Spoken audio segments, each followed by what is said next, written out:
record. There we go, perfect. Alrighty, so just some starting notes. Please remember to take care of yourself and step away if you need to. When talking about self-care and the topics addressed in this presentation, we just want to be mindful about the challenges that may be present in a person's life. So once again, just a reminder to be mindful of the challenges that could be presented when we talk about self-care. So one of the first questions we wanted to begin with explaining is, what is self-care? And I'm sure you all have seen the word tossed all over social media, or maybe even as healthcare providers. We encourage our participants and clients to practice self-care. Sometimes even during the workplace as staff members, we're encouraged to practice it for ourselves. So self-care is defined as the actions an individual takes to maintain their physical, emotional, and social well-being.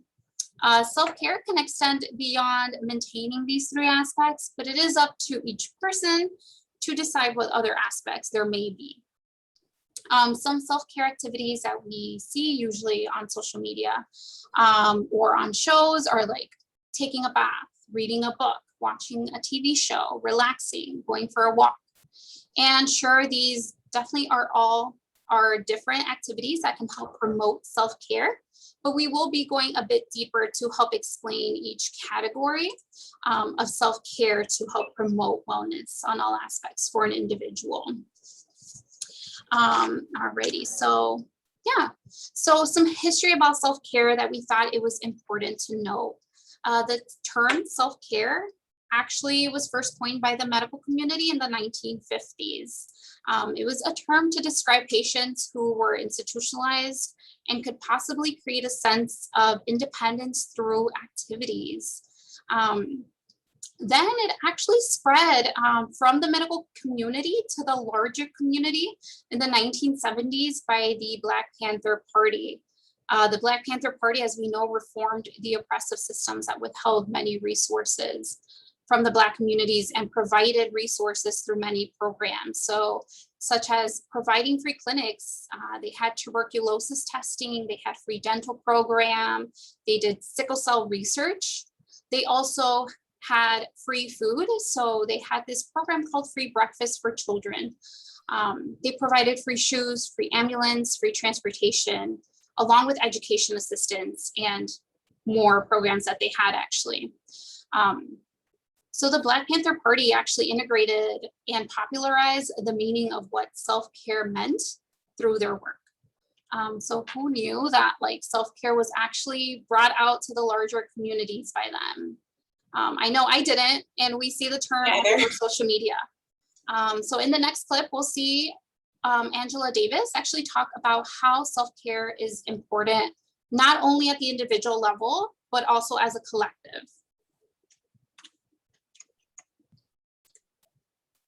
Anyone who's interested in making change in the world also has to learn how to take care of herself, himself, their self.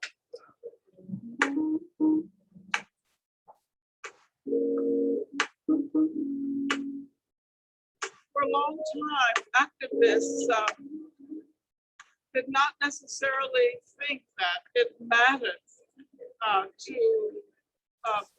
take care of themselves in terms of what they eat, in terms of mental self-care,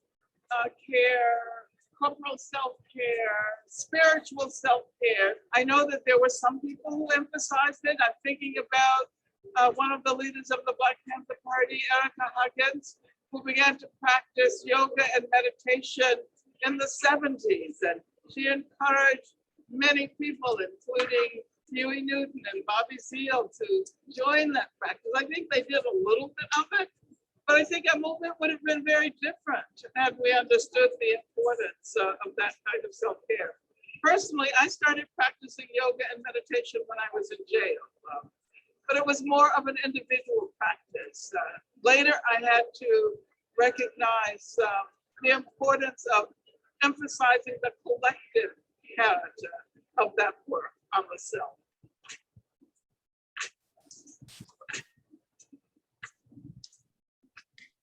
Well, it means that we're able to bring our entire selves into the movement. It means that we incorporate into our work as activists ways of acknowledging and hopefully also moving beyond trauma. It means a holistic approach, I think.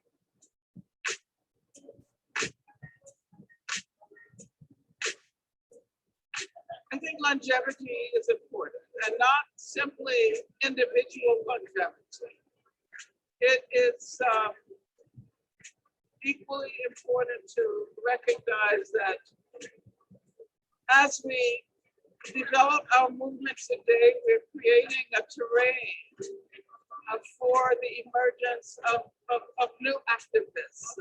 And what we do today has an impact on what younger people will be able to do tomorrow. I think we have to imagine ourselves as connected to people who came before us and to those who will come after us.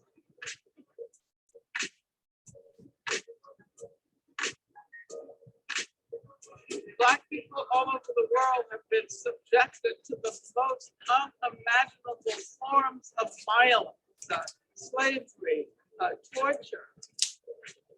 But at the same time, and this is what Black people have offered the world, we've also produced beauty, music, and art.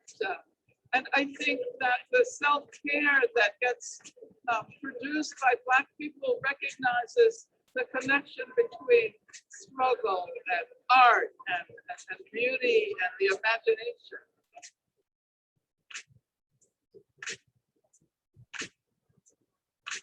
It's very dangerous. It's very dangerous not to recognize that as we struggle, we are attempting to presage the world to come. And the world to come should be one in which we acknowledge the collectivity and connections and relations and joy. And if we don't start practicing collective self-care now, there's no way to imagine, much less reach the time of freedom. All right. So, I mean, before we move on, any thoughts? Like, what did you all think about what she said, especially like the self-care as a collective and the importance that it could bring to the society? Feel free to use the chat box, or actually, I think you can unmute yourself. So feel free to do so. And then, yeah, what are your thoughts on the video? Or did you know that self-care was actually brought into the larger communities by the Black Panther Party? Yeah, Vanessa, Kimberly put in the chat that Shaka Khan, legendary, amazing icon, Shaka Khan, a Chicago native, was a member of the Black Panther Party here in Chicago, and that she worked for the free breakfast program. I did not know that. That is so cool. That's amazing. Yeah, that's amazing. I mean, they provided so many programs that could help someone individually, like their health. I know when she was talking about, Angela Davis was talking about as a collective, I immediately thought about like burnout within like programs, organizations, jobs. I also thought about like the emotional distress that movements kind of face when they've been going about the same thing for years and fighting for that and advocating for that for years. So yeah, taking care of each other along with yourself is important. So when we reflect on what the individual may need, we can then also focus on how to help the collective as well. So yeah, thank you for sharing. Any other comments? If not, we can definitely move forward. So Jose said, I didn't know that self-care was introduced by the Black Panther Party. We didn't either when we started researching for this. And then Jocelyn said, I just love how Angela Davis was able to self-teach herself yoga and meditation. The spirit of the mind is so powerful. So true. Absolutely. And then Kimberly said, yes, you cannot pour from an empty cup. And we may see that come up later. Yes, exactly. Thank you so much for sharing, everyone. Yes. Let me go ahead and move along. Yes, so these are just some diagrams that we have to help visualize our body as a whole and the different aspects of self-care that we can focus on. So we want to begin by reflecting on the health triangle. So the health triangle gives a broad visual on what our wellness can consist of. Within the health triangle, we see that the person's health is made up of three main categories: social, emotional, and physical aspects. So when talking about the physical aspect, we want to consider exercise, nutrition, sleeping, medical care, dental care, and sexual health. So the many different components essentially that can be included all within the physical state of our body. Next, we have the emotional health. So it covers the importance of managing stress, schoolwork, mental health, and your emotional well-being. So for social health, we see that it involves having a support system to go to and considering your social life and being able to take time for yourself and build those healthy relationships. So we see that there's multiple aspects to a person's individual wellness, and all are connected and interrelated as we see through the wheel here. So we'll start to dive in and explain these individual things in the upcoming slides. So I mean, we wanted to also start asking, like, what does self-care mean to you? How do you know that you need self-care in that moment? And also, like, what impedes you from practicing self-care every day? So feel free to also use the chat box once again to answer either all of these questions or one of these questions. So feel free to do so as we wait for the answers to come in. I know from my own personal experience, I noticed that I need to start practicing self-care when I am beginning to juggle a couple things at once. So when I'm getting a little bit more busy, I'm noticing that I'm like, okay, this is when I need to pause and reflect and provide that self-care. Also, a huge challenge of myself, and I'm sure everyone can relate, what impedes me from practicing this every day is time. And I know that we could all use more time in our days to practice that self-care. So yeah, feel free to share. What does it mean to you? Chelsea, let me know of anyone. Yeah, so we're hearing a lot of people saying that they love the wheel that was a slide back. Yes. And Jennifer said she screenshot it. Perfect. Here, let me go back and feel free to take a picture of it. So yeah. Go ahead, Chelsea, sorry. And then Kimberly said that she knows she needs it when she starts to feel overwhelmed. Me too, Kimberly. My body feels it first. Like I get really tense in my upper body, and I just sometimes even feel a little bit sick as well. And then Jose said, self-care for me means to keep myself grounded. I know I need self-care when I feel pressured. And then what impedes me from practicing self-care is time. Yes, big issue is time. Like I said, a lot of people can definitely relate. So yes, and these are just some questions to think about as we move along and discuss like the different types of self-care that there actually are out there. So yeah, we'll definitely kind of dig into those. So I'll move forward once again with the empty cup coming back. It's very important.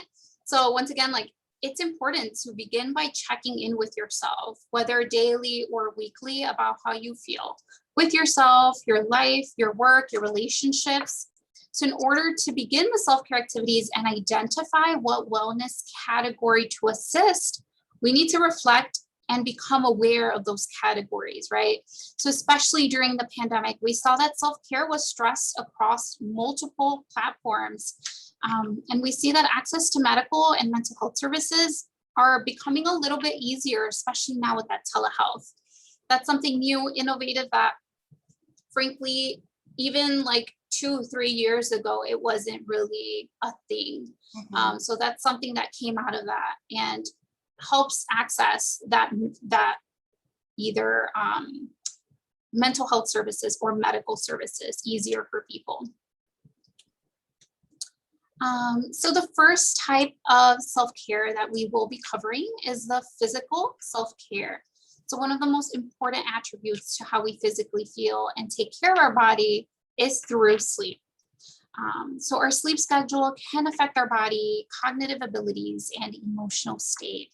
So sleep hygiene is actually a term used to describe all the actions done throughout your day that affect your sleep. So you want to think about that bedtime routine and ask yourself, like, what does it consist of? What are some things that you do beforehand? Is there any stimulation nearby? So ideally, you want to have a good sleep hygiene. And that starts with setting a daily bedtime routine. And I know when we hear about like bedtime routines, we automatically think about kids and their bedtime being like 8 p.m. But it's a little bit more than that, especially for adults. And maintaining a consistent bedtime routine can assist with sleep hygiene, essentially. So some daily habits to think about. Having that last cup of coffee at least 8 hours before your bedtime, or keeping your nap short, maybe no longer than 30 minutes, and maybe around the same time every day. So you get that consistency. Having that last meal maybe 3 hours before bedtime. So it's just important to form these healthy sleeping habits. Once again, maybe trying to go to bed at the same time every day. Giving yourself a window of time to wind down for the night. Turning any electronic devices off, or like having them on silent or on vibrate if possible. Trying to like have a relaxed mindset before going to bed and trying to shut your mind off, whether through meditation. And so sometimes this can be difficult once again, right? You're going to sleep and you have all these thoughts about what you're going to do the next day. So something that helps out, an activity that we've heard of, is writing all of those things that you have on your mind that you need to get done for tomorrow on a piece of paper, on your phone, somewhere tangible where you know you're placing everything in that source. And so it's something to just be like, okay, I'm putting them on hold. They will continue. Like, you're not going to forget. You're just putting them on pause for the moment being. So sleep routines consist around creating an environment that promotes good and consistent sleep. So to continue, we want to emphasize nutrition and activity when it comes down to the physical self-care. We know that our diet plays a huge role in our lives in general, but when thinking about self-care, changing up our diet can make an incredible difference in feeling good about ourselves. So we should be striving to incorporate all the food groups into our diets every day, but it can be hard to conceptualize exactly what that may look like.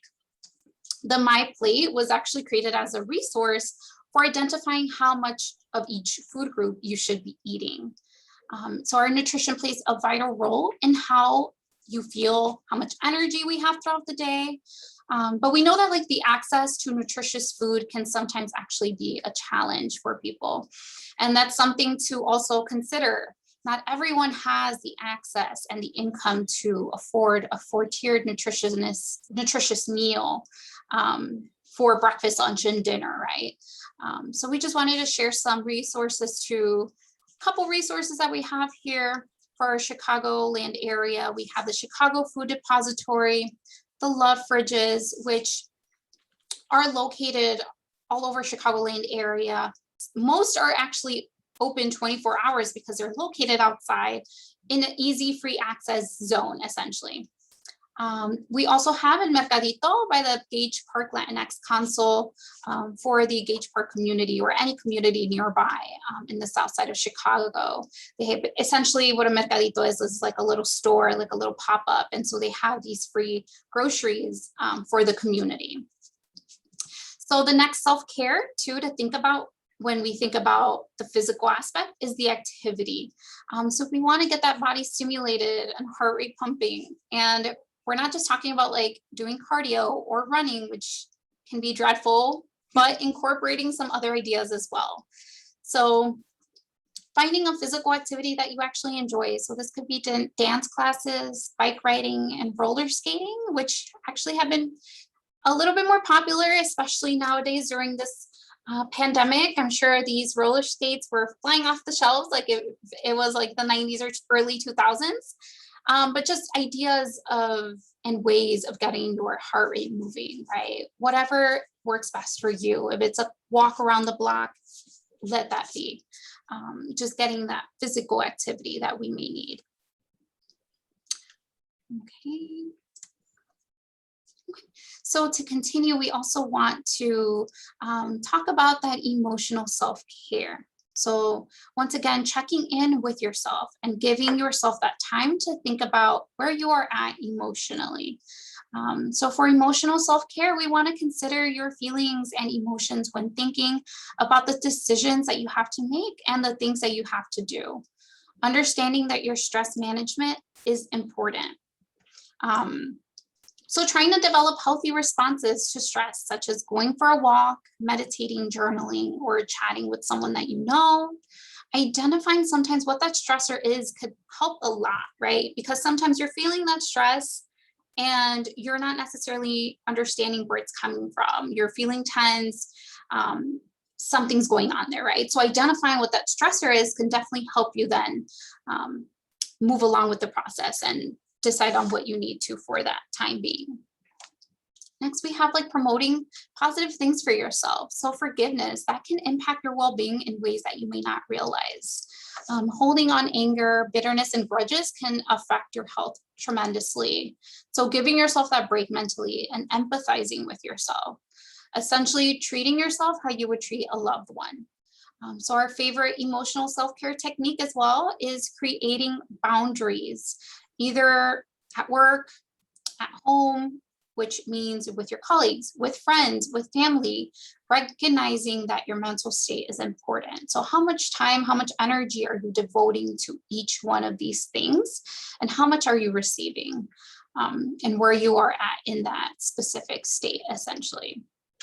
So giving yourself that hour a week or 2 hours through therapy can help as well. Either, like I said, therapy or doing some grounding and meditation exercises, understanding that like seeking help and seeking that assistance is something that you owe to yourself, essentially, right? You're giving yourself that space and that hour a week, which is very little compared to the rest of the things that we're doing throughout that week. So when considering our social wellness, we want to think about our relationships, right? Once again, the relationships that we have at work, in school, in our private life, with friends, family, partners. So reflecting on these relationships may help think about support systems that you have to rely on, as well as retract from if it becomes too consuming for you. Reminding yourself that it's okay to set those boundaries with those people. So sometimes we do need that extra support. And sometimes we want to have fun, we want to relax. So attending those social gatherings, like parties and events, can definitely be great for you. Another type of social category that we have to consider now is our social media. So at times we do need that break from social media. And so a cleanse can be done in many different ways on what kind, it depends also like on what kind of cleanse you need and you want. So some examples could be deleting people you no longer want to follow, not using a specific social app for a day, for a week, a month. So deleting those social media apps that affect your self-esteem and happiness. So being bombarded with ads sometimes, unattainable beauty standards on these social media apps, or violence that we constantly see. Sure, like I feel like people ask, like, what do you watch the news? No. So maybe you're not like watching everything that's happening. Nowadays, news are actually on our phone, like everywhere we go. And it informs us of these things that are happening consistently. Sometimes you do need to kind of retract and give yourself that break. And then also these things could be like the checking up the celebrities, the friends and family can definitely mentally drain you and become a little bit overwhelming, a lot of stimulation going on right there. And so these are just some aspects of what social self-care means and how we can kind of utilize it. So next I'll turn it over to Chelsea to continue the presentation. What I'll actually do right now is give you hosting privileges, and I'll stop the sharing so that way you can go ahead and share your screen. Cool. Let me go ahead and do that. Yes.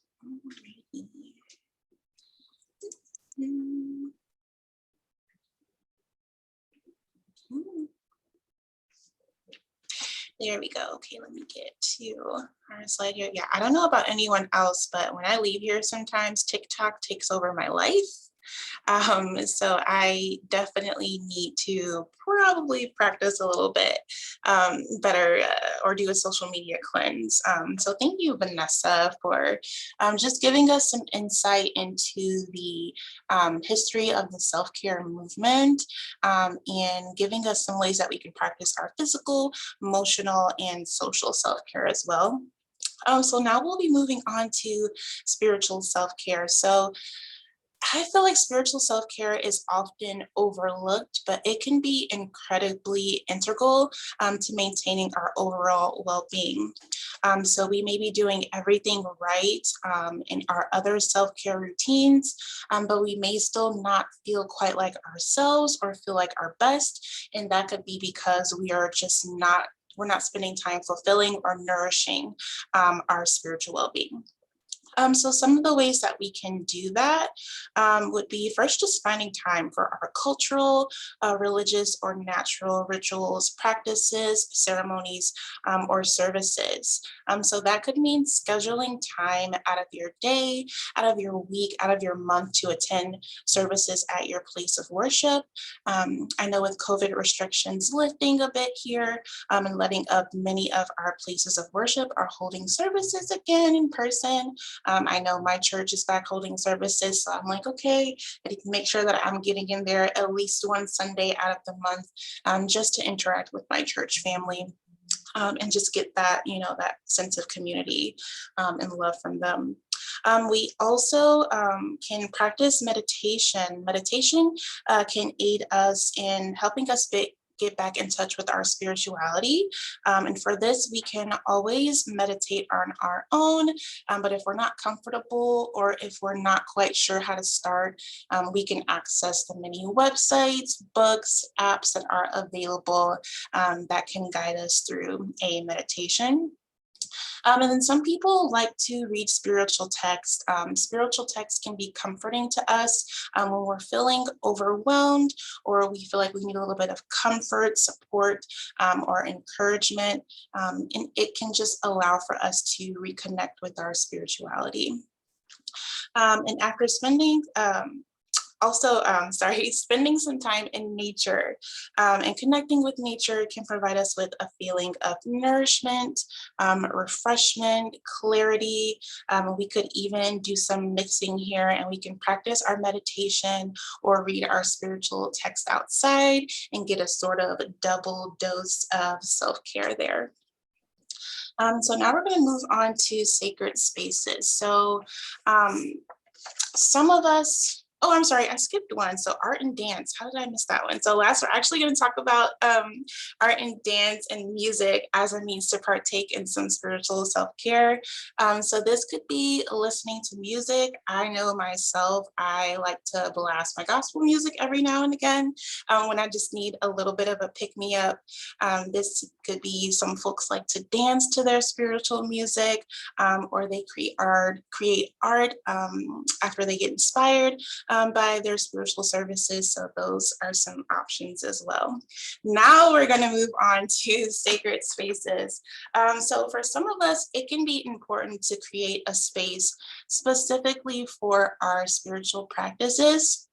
And when thinking about creating our sacred space, this can be just a small space in your room. This can be a small space in your house or even in your office.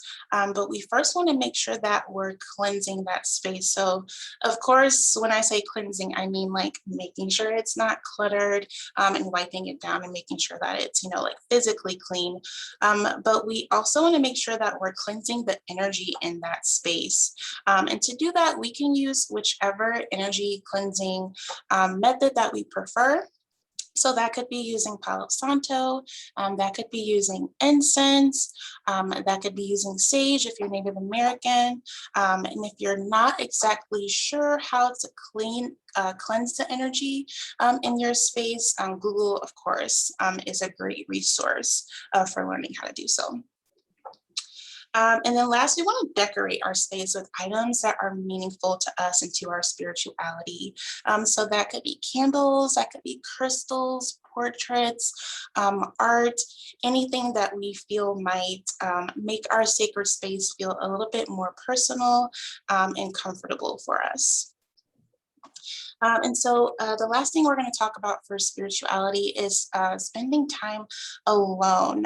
So spending time alone is great for getting in touch with ourselves and our spirituality. We can use this time to self-reflect.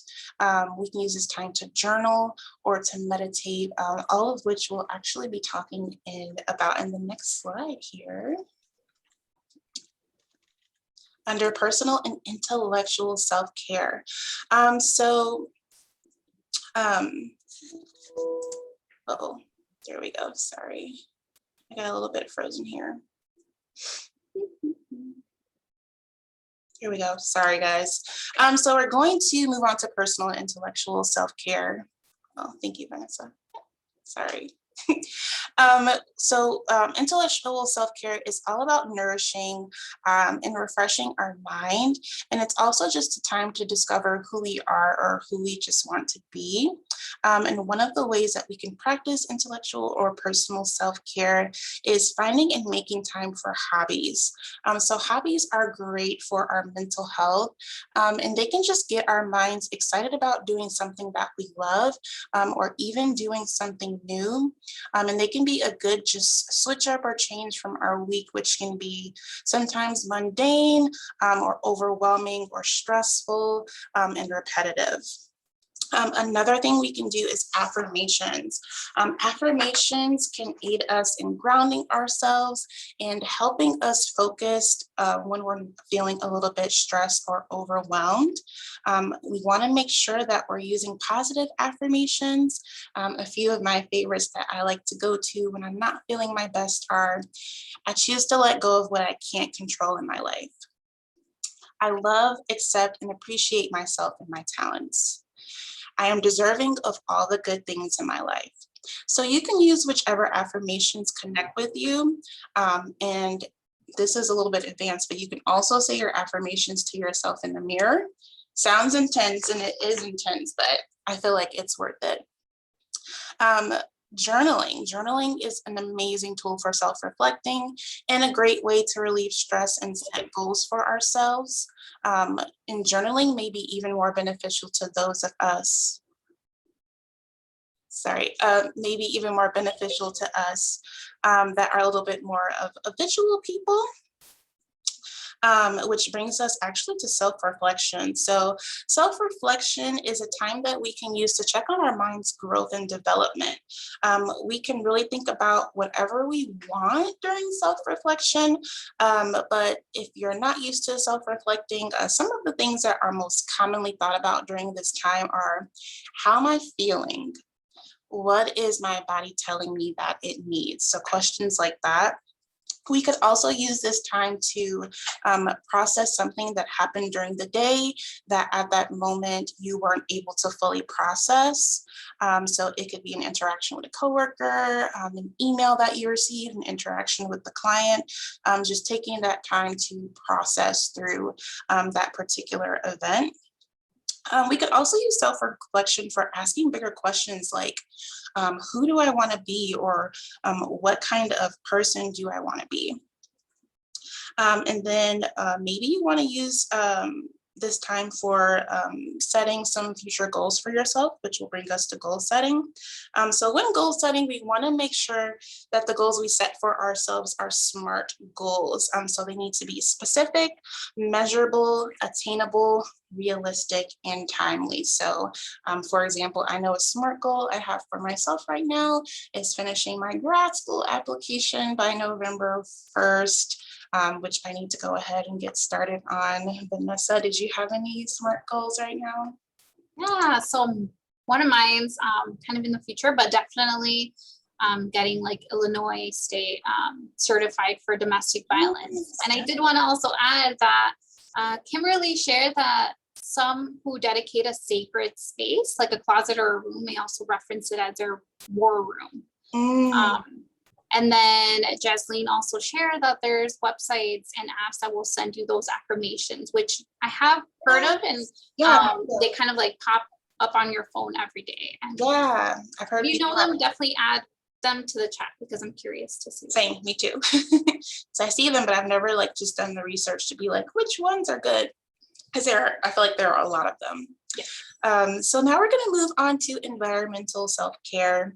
Now, environmental self-care can go much deeper than just recycling and spending time in nature. When thinking about our immediate environment, we also want to be thinking about the space that we live in.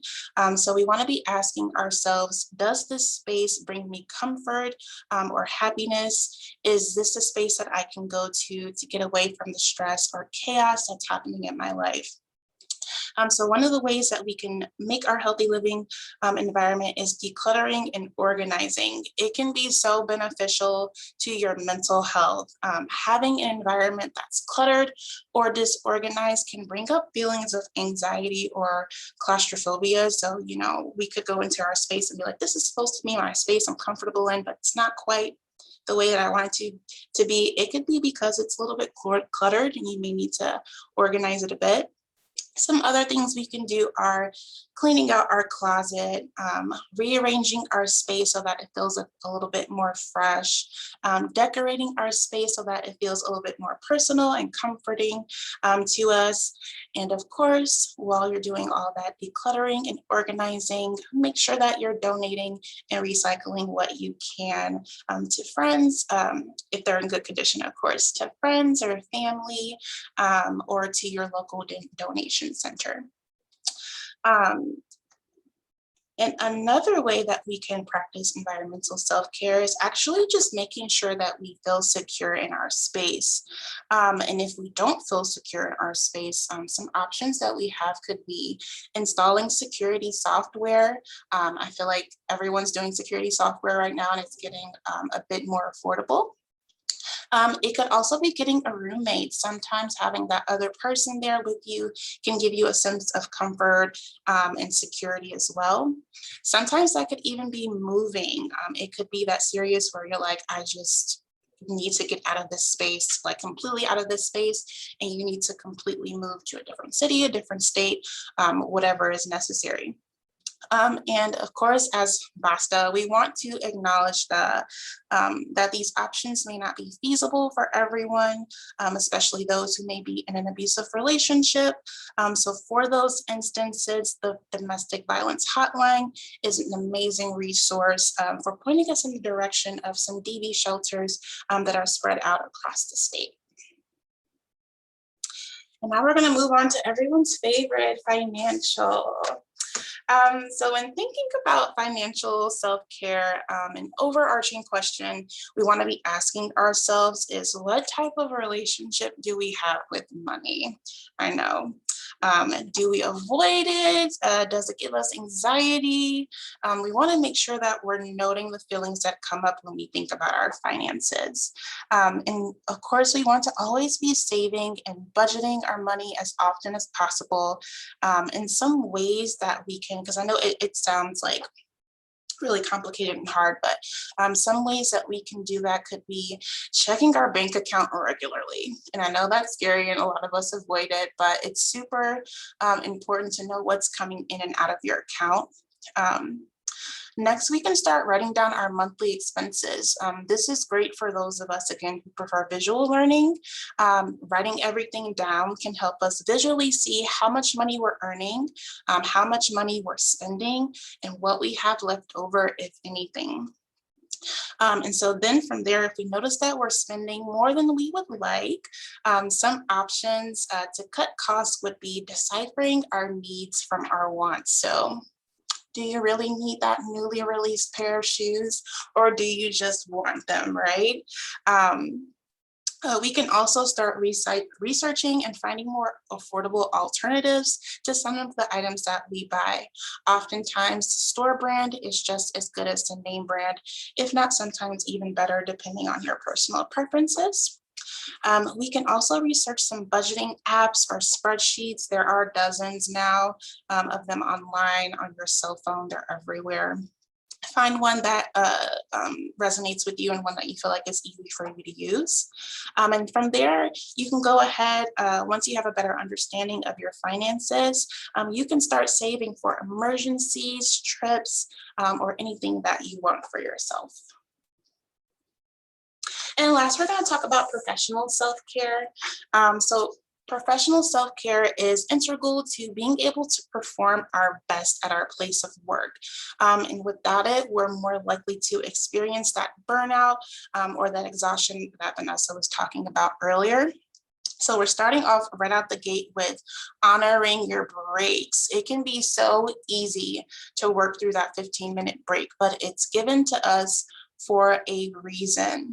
Use it to walk around, pop outside for a bit and get some fresh air, chit chat with a coworker, meditate, self-reflect or stretch, so that you feel a bit more rejuvenated and ready to work again. Or sometimes we can be working and feel ourselves starting to get frustrated or consumed with whatever we might be working on. It's important to sometimes just step away when those feelings come up instead of just letting them build, and build. Even if it's only for 5 minutes, use that time to take some breaths, relax your shoulders, ground yourself, and then go back to whatever you were working on previously. Next is vacation time and PTO. Again, we have that for a reason. I hear from my friends and family all the time, oh, I have like 4, 5, 6, 7, 8 weeks of PTO that have built up. And they say it so casually. And I'm like, why? What are you doing? Give yourself a break, treat yourself. You don't have to be going on some huge, like monumental vacation out the state, out the country to use your vacation time.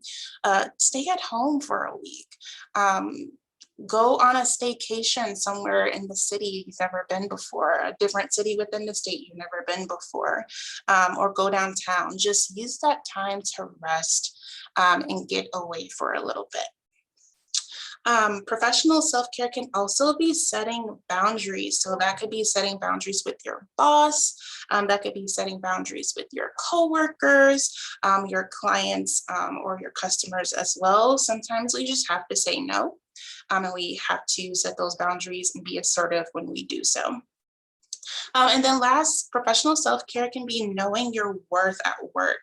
So this could mean negotiating a salary adjustment at your job, or just voicing your needs in general to your management team. And so, I don't know, Vanessa, did you have anything you need to say?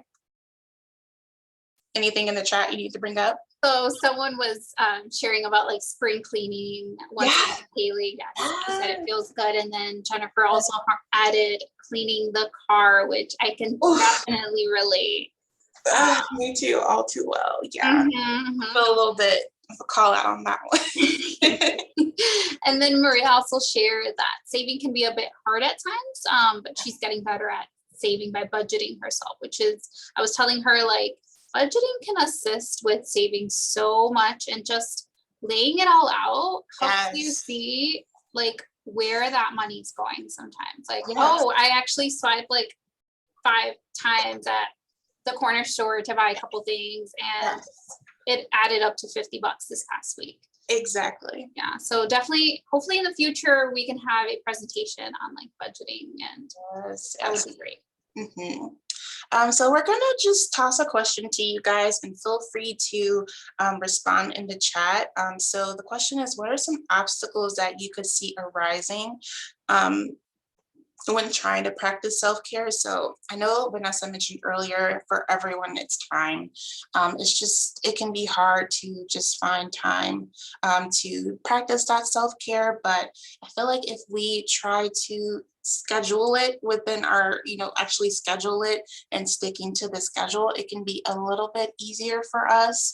And then for me, it used to be just knowing where to start. Like, I just had no idea where to start. I wasn't really self-reflecting. But once I started doing that, I was able to see exactly which areas I was lacking in and where I needed that little bit of extra self-care or nourishment to get myself feeling back to like myself. Jose did share that like time is something that is an obstacle that can arise, not being given that time. And then Haley shared as well, like, it's like, this seems silly, will this even work? And that's true, right? Like doubting it, I feel like is definitely that obstacle, that doubt. Yes. Can't doubt it until you try it, right? You got to try it first. And then if it doesn't work, move on to something different. There are so many different methods out there, beyond the ones that we're talking about today for each of these categories. Just got to find the one that works for you. Alrighty, anything else, Vanessa?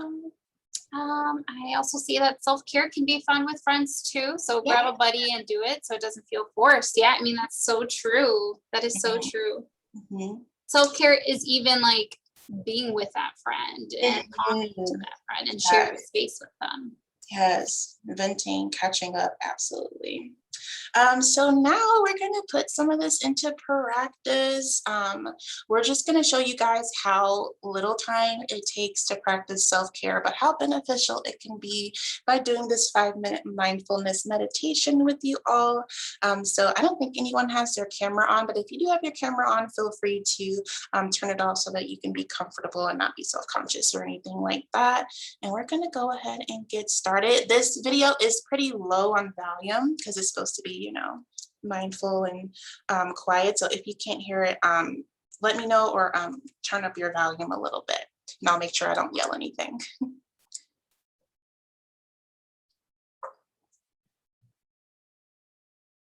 To begin this mindfulness meditation, just let yourself get into a comfortable position, whatever that looks like for you.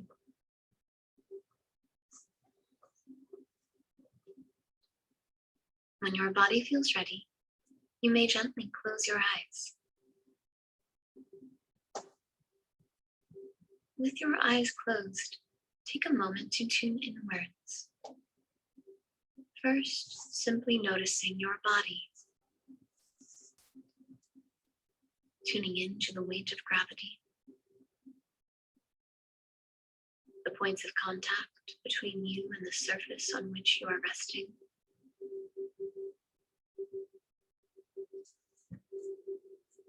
What else do you notice?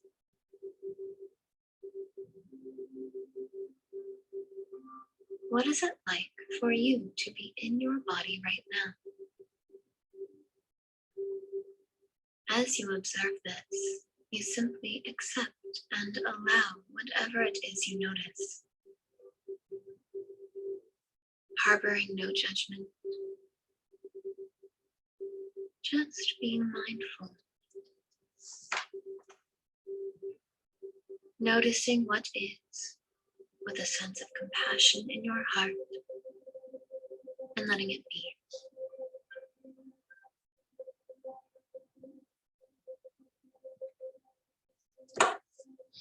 Continue to do this now with your breath as well as your body. If you haven't already, begin to tune into the sensations of breathing.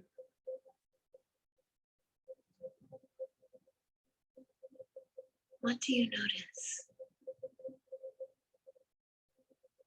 Just observe, accept, and allow.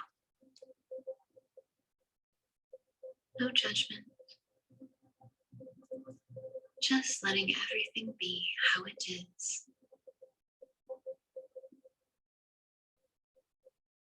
As you stay mindful of your breath and your body with a sense of compassion in your heart.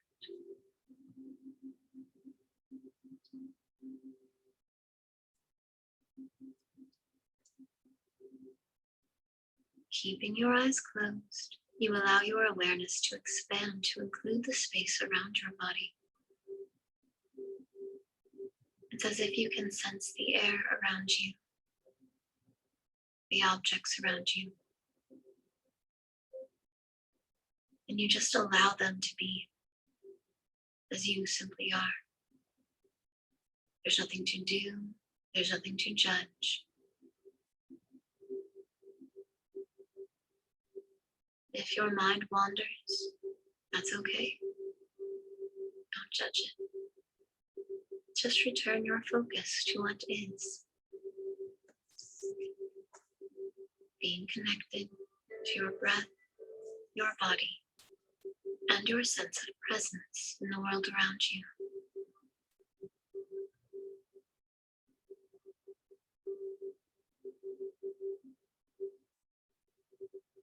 You let everything simply be, including yourself.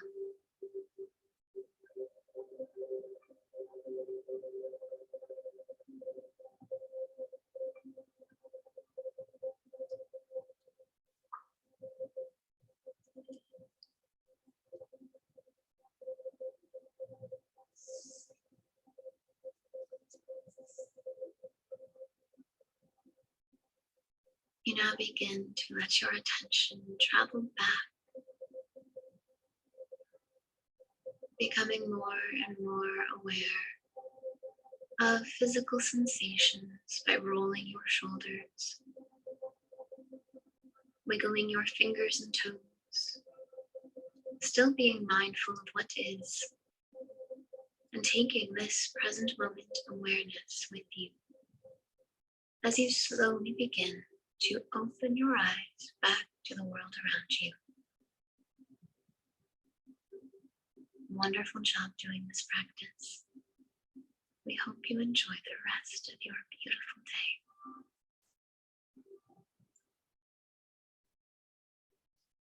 day. Alrighty, so everyone take your time coming back from that meditation. Oh, no.